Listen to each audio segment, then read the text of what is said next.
Hello everyone, welcome to Inconvenient Truths. I'm your host, Jennifer Zeng. Today I will talk about two topics, the sharp population decline in China and why the CCP chose to mock India's huge suffering due to the surge of COVID-19 or CCP virus pandemic. I will tell a shocking and exclusive story I heard when I was a child in China, which I never shared before, and I'm sure you will be shocked too. So make sure you stick around till the end. Before we go on, please take some time to subscribe to my channel, turn on the notification bell, share and like my video if you haven't. YouTube is still suppressing me very inconspicuously. A few days ago, I received feedback from 3 different viewers in one day, all telling me that they got unsubscribed without their knowledge. Some say they saw the views dropping instead of increasing several hours later when he watched again. Some said they couldn't like my video, etc. So I do need your help to survive all of this. Now, let's move to our first topic today. The Chinese Communist Party, the CCP, has again delayed the release of the 2020 census results. Experts suggest that China is already experiencing negative population growth. An expert speculates that, in addition to natural factors, the sharp decline in population may be linked to the pandemic, and that the CCP needs time to massage the real figures. Now, let's check some of the details with this. The 7th population census of China was completed in early December 2020. In March, China's National Bureau of Statistics (NBS) said that the census results would be released in early April. However, on April 16th, the NBS announced that in order to provide more details, more preparation was needed. It said, "We will accelerate our work to the next step, and we strive to release the final results of the census as soon as possible."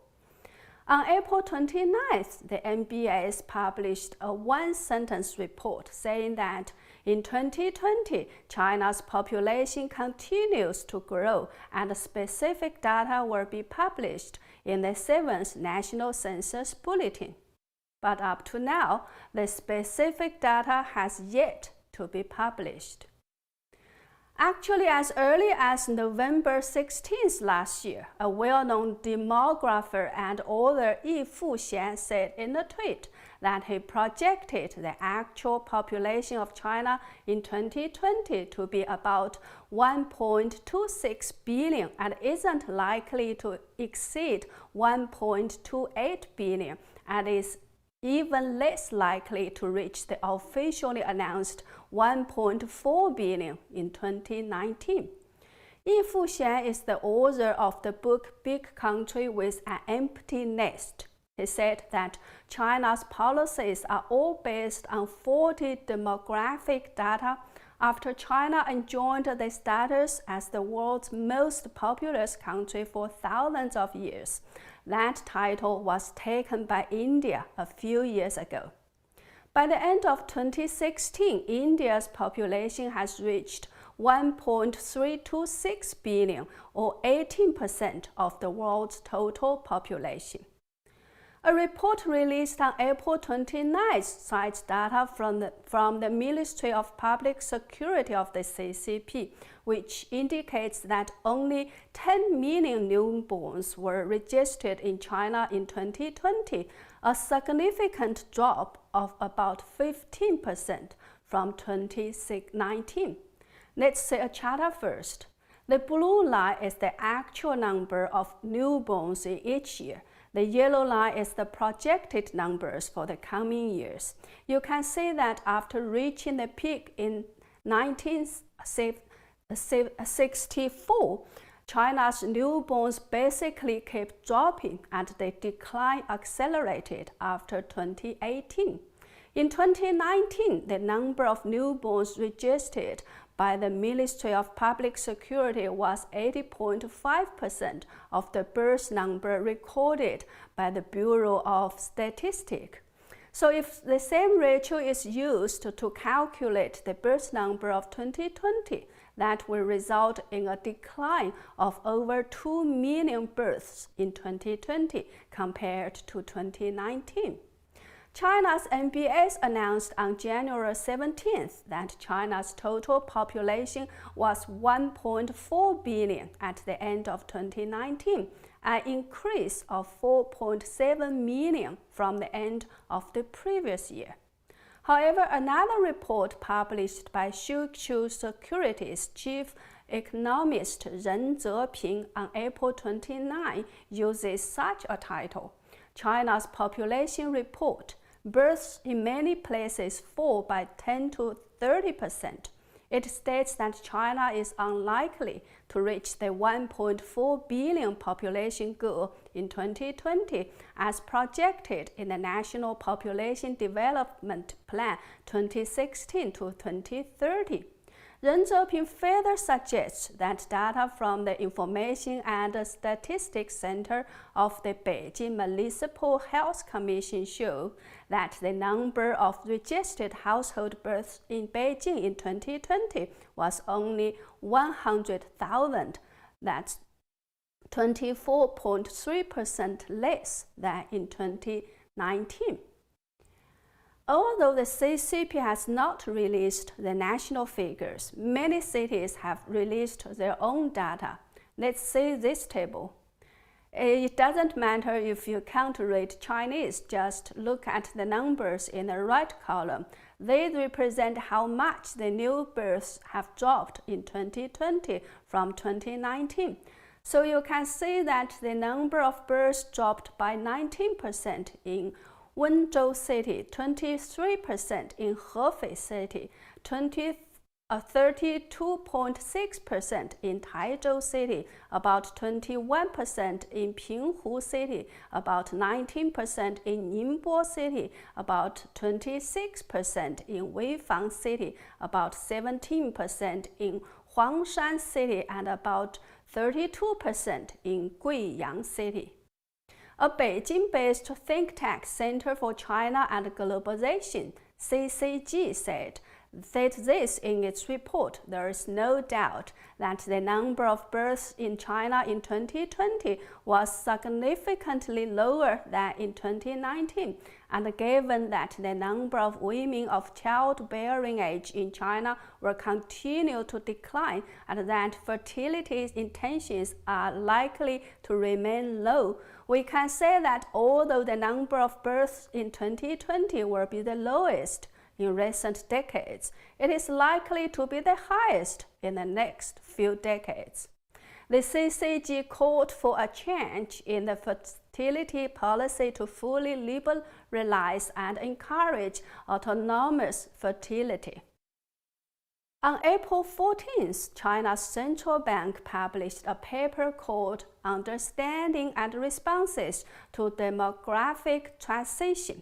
The paper reveals that when compared to developed countries, China's population is aging more rapidly and families are having fewer children. The paper states that China's demographic situation has changed, and it's difficult to compensate for the population decline with education and technological advances, so the government should not impose any more birth control and people should be encouraged to have children. In another report of Ren Zheping, he states that the aging population and fewer children are the biggest dangers that are being ignored in China. He recommends an immediate and full lifting of restrictions on birth control to encourage childbirth. Ren also said that both quantity and quality of population affects the power of the nation. People are not only consumers, but also critical manpower. A large population creates a large market on the demand side and provides sufficient labor and more talent on the supply side. Therefore, a large population is a national advantage, not a disadvantage.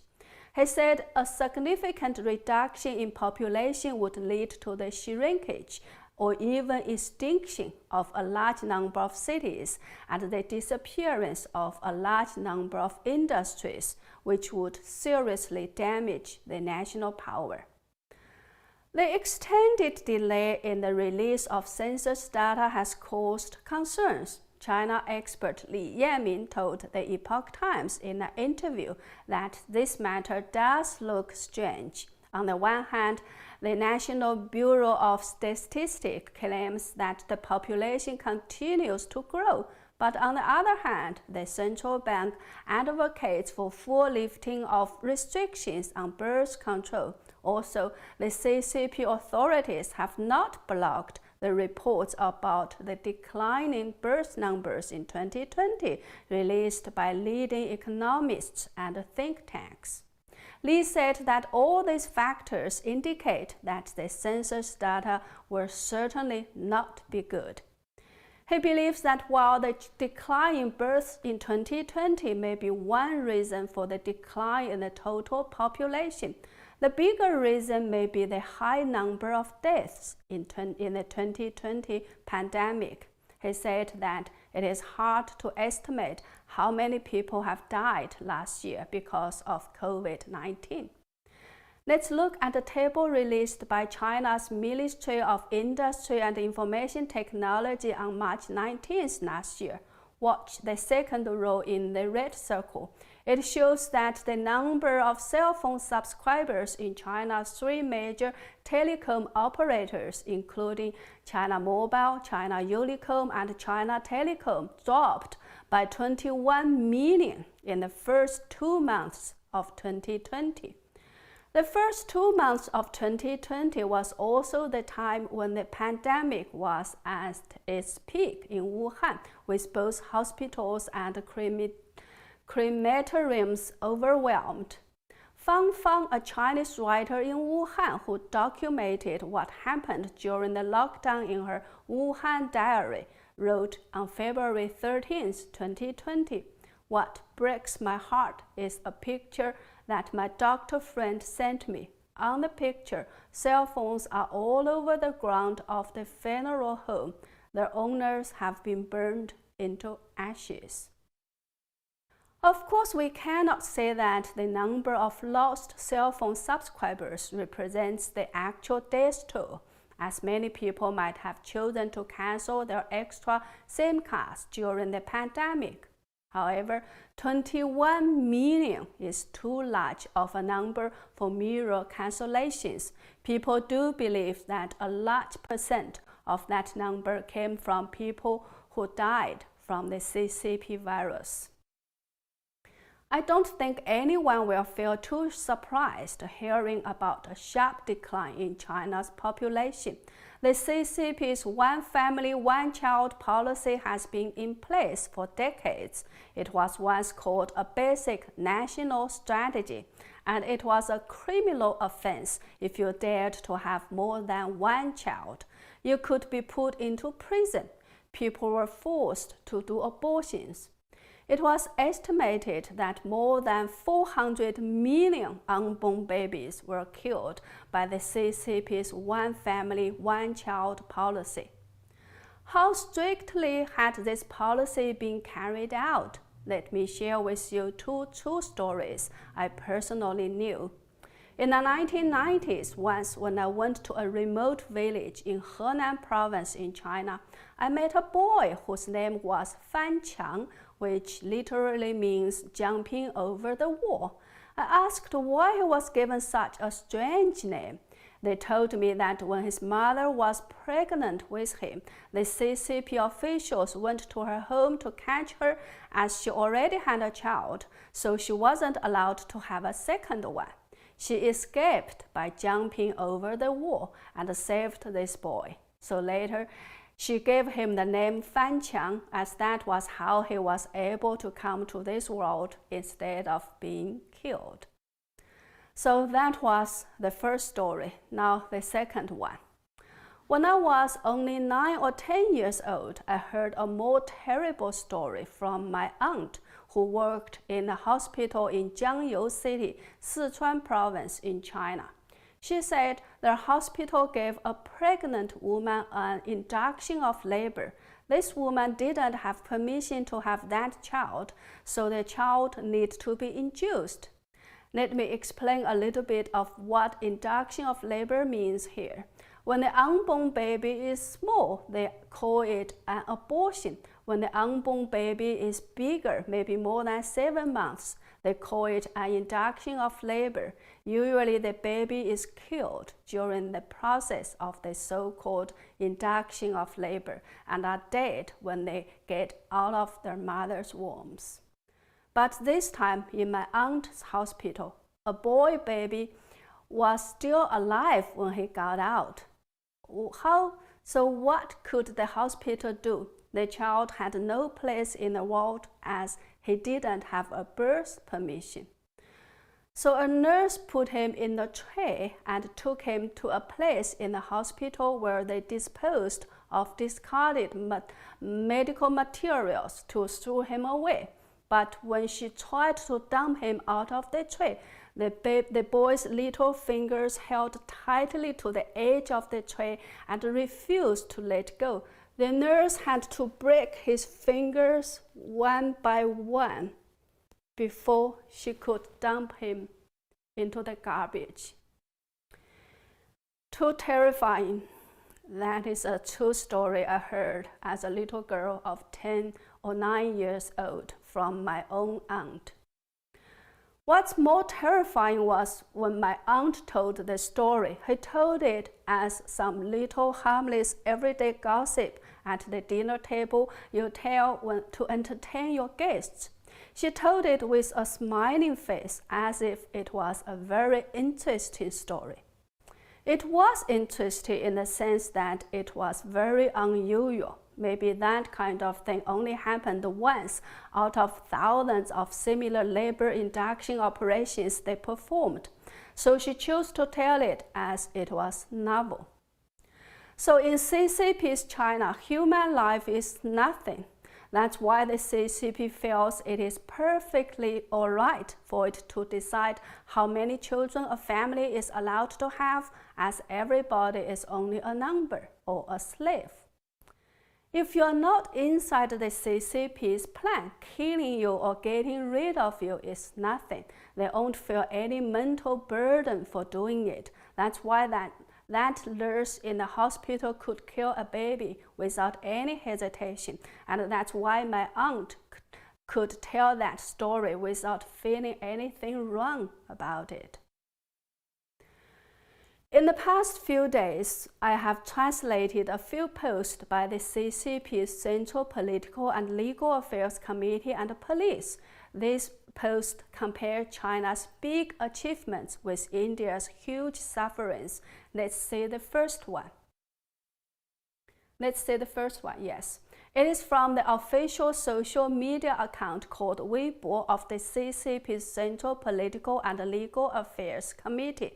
It puts in a picture of China launching a rocket and a picture of India burning bodies, together with two simple lines: China ignites versus India ignites, and then hashtag more than 400,000 new cases confirmed in India in a single day.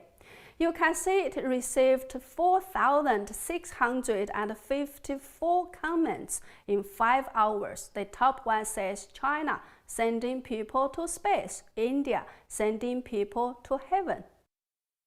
The next one.